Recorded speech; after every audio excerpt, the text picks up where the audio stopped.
Alright, now that I have my bowl carved out of my rectangular blank, I'm going to cut it out on the bandsaw. Before you start, make sure that this lever is pulled to the left here. That tightens the blade, and then I'm ready to start making my cuts. I am going to make some relief cuts around the curved parts of my spoon, and that's going to help. I'm going to mark where those curves are with some lines.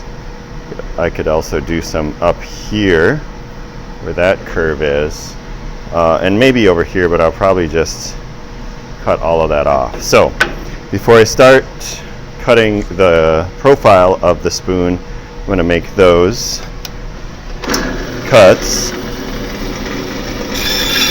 up to the line and back, nice and slow. Line, back, nice and slow.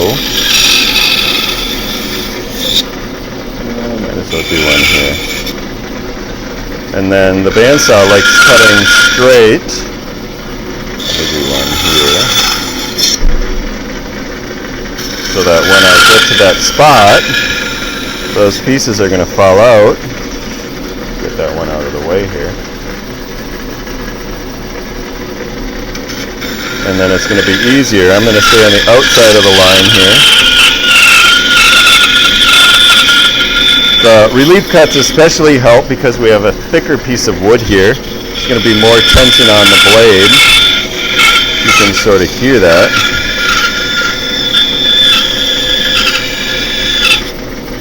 Alright, now I can turn this around and I can hold down here and make sure to throw these away in the garbage.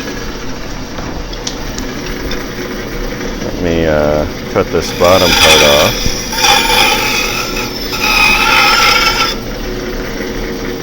Get that out of the way.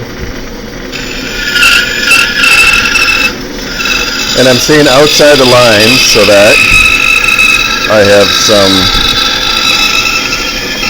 wood to work with when I actually go to shaping it with the spoke shave. Throw that away. Relief cuts.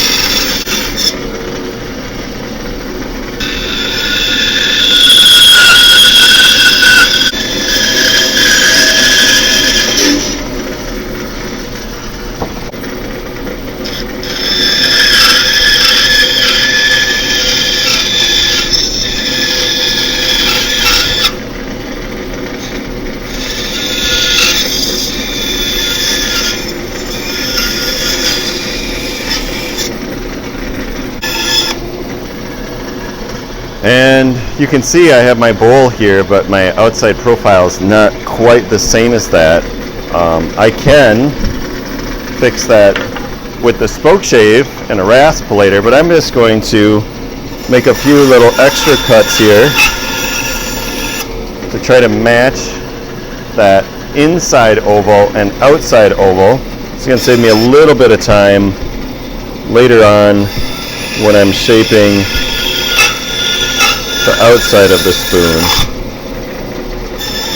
but still just roughing it into shape.